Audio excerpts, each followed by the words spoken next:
Birinçiden mamleketlik koopsuzluk, malumattық koopsuzlukka көз каранды.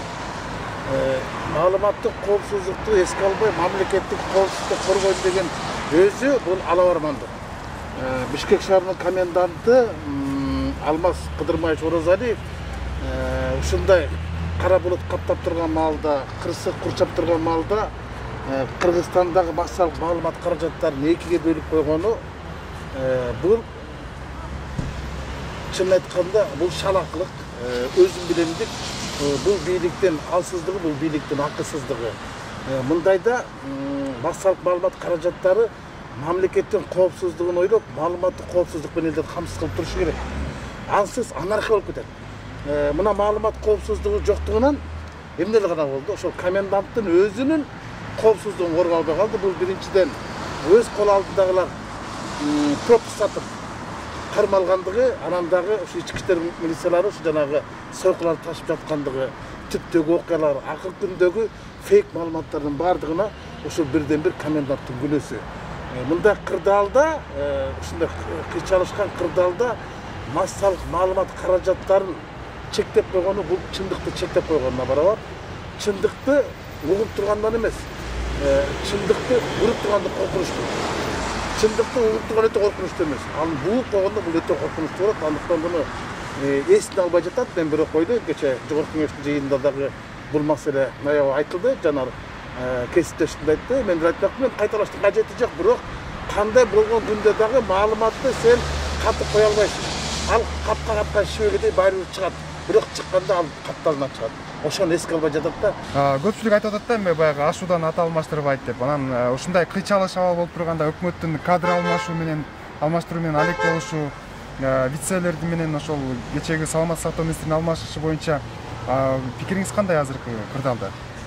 Кадр саясатындагы капсалаңдык же болбосо алабармандыкты мен баштан айтып келген болчумун.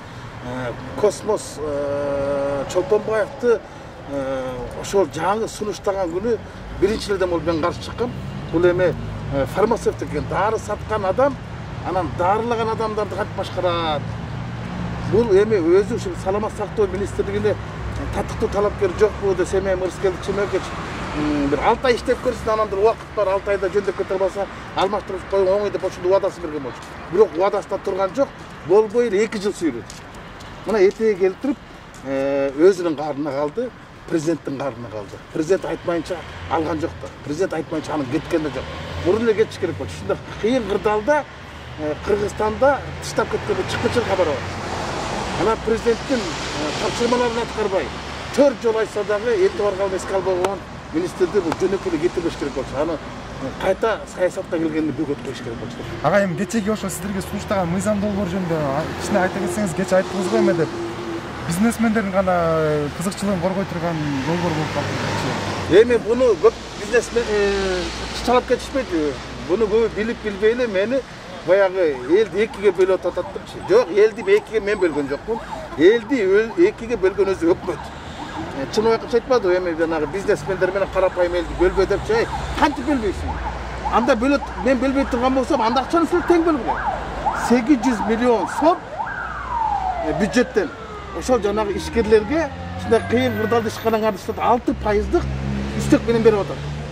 Анан кийин аларды алар ошо 800 миллион сом бюджеттен акчасын алып алар киреше таап атпайбы? Анан киреше тапкан аскерге дагы киреше тапкыла биз салыкты бошотуп беребиз атпайбы? Бул бир жактын эле, бир тараптын эле көңүл буруп атат. Кыргызстандагы бүгүнкү карапайым калктын калың катмары баардык ушул коронавирус акысынан үйүндө камалып отурат. Алардын квартплатасы, коммуналдык төлөмдөрү, электр энергиясына төлөмдөрү, салыктары жөнүндө мыйзамды жазып берсе болот беле? Элдер жок болсо да курсагы ток болбосо да көңүлү ток болуп отурат эле да. Мен өзгөчө кырдаалдар убагында ошо өзгөчө мыйзамды алып кирбейсиңерби? Бул мыйзам деген өкмөттүн мыйзамы эмес. Кечирип койсун, бул депутаттар жазган мыйзам. Мурунку салык кызматынын башчысы автору бул. Ошолор жазып, бул бизнесмендерди, чакан ишкерлердин гана кызыкчылыгын корготот. Ушундай кырдаалда алардын баардыгын чыкканалар бар. Мен айтпаган сөздү менин кесиптешим Исхак Пирматов айтты.